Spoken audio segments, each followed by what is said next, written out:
for today. So you are the first group. So catalyst is the word of the day.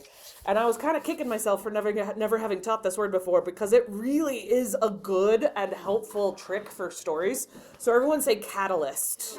Catalyst, yeah. So it's kind of weird spelling. Like, notice this Y is making an I sound, right? That happens sometimes in English. So a catalyst is some event in your story that starts everything in motion. It's the thing that makes the whole story, like, actually get going. Yeah. Did you learn this from StoryCon? It is. It's one of the tricks that I learned from, because I was going through my notes again. So, yeah. So, let's look at some examples, okay? So, in Harry Potter, the catalyst, the thing that puts everything else in motion in that story, is Harry getting his letter.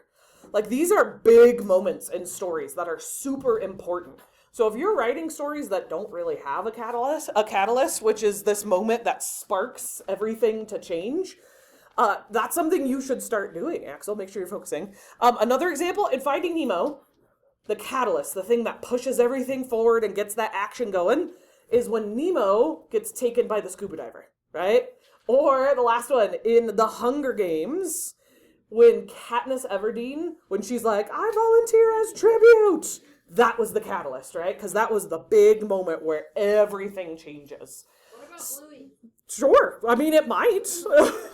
But I've only ever seen like 2 Bluey episodes. So it's really important that you know that there's a really important synonym for catalyst.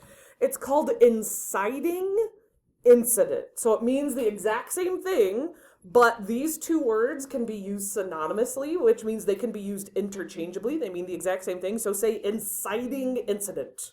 Inciting incident, yeah. So a couple other details real quick, and then we're almost done. Catalysts always happen really early in the story. That they're meant to like really get things off the ground, okay? Who's the protagonist, guys? Someone to remind me. We've learned this one. Axel, who's the protagonist? Main character. So the catalyst is the thing that pushes the main character into a problem they have to deal with. And I've told you, if you don't have a problem, you don't have a... Anyone remember? Yeah, exactly. You don't have a story. And so if problems and stories are so important, why wouldn't you have a catalyst, right? They go hand in hand.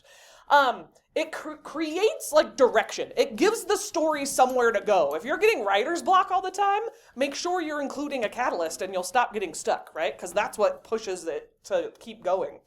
Catalysts feel like you have to do something. If that big moment happens and your character's like, meh, whatever, that's not a good enough catalyst. It like almost forces them to deal with the problem, right? Nemo's dad didn't have a choice. He had to go chase Nemo once he got taken. And it leads, like if you think of the plot line, right? We have exposition, rising action. The catalyst happens at the end of the exposition, and it's the thing that makes the rising action start climbing. Like, that's where it would come, okay? So another example right here is like, let's say there's a new kid in a school, and the story's about him. He's the protagonist, and the kid thinks he's sending a text message to someone, but he finds out he sent it to the wrong person, and then it creates all these problems. That text could be the catalyst of things that pushes everything. It's kind of like dominoes, right? That when I push one domino, that's how they're meant to work, is they knock all, right? They're meant to knock all the rest of it down. So non-examples, if it's just a random event, like it's just something that happens, it's probably not a catalyst. Catalysts are meant to like actually make something happen after. And catalyst and climax in the story are different. Because remember, the catalyst happens right before rising action.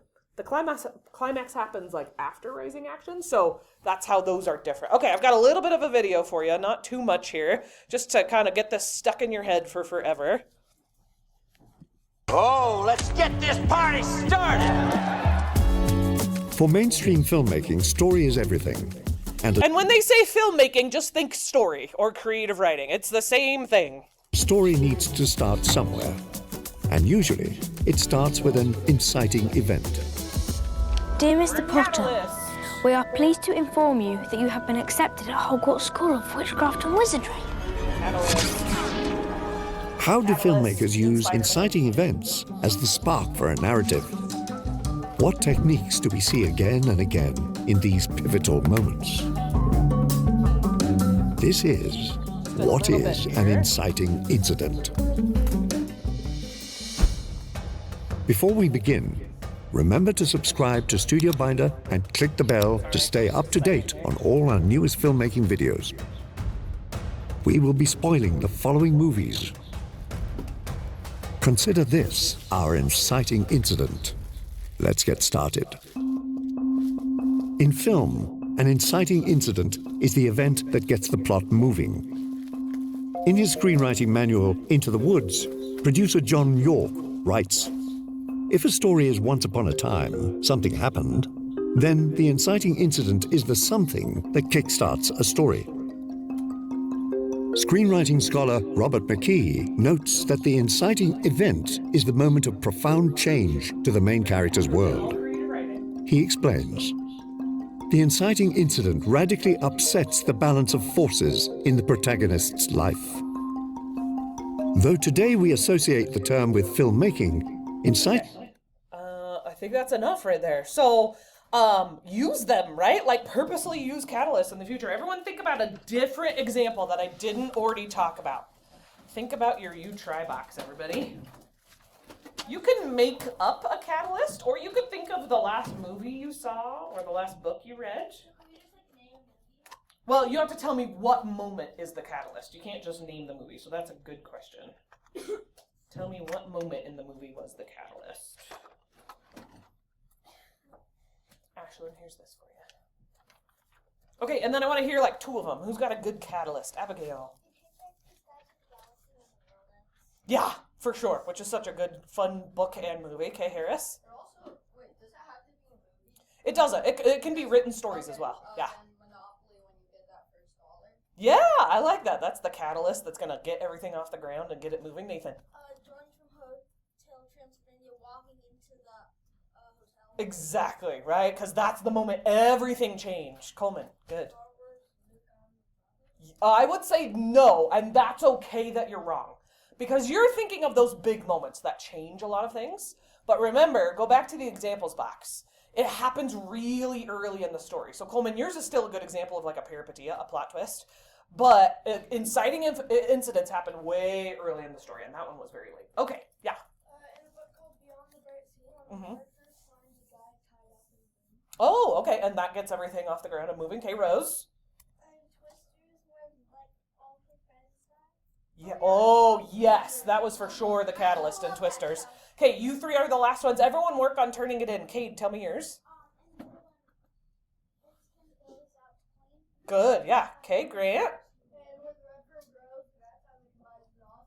Oh, yeah. Okay, Lucy's last one, and then we gotta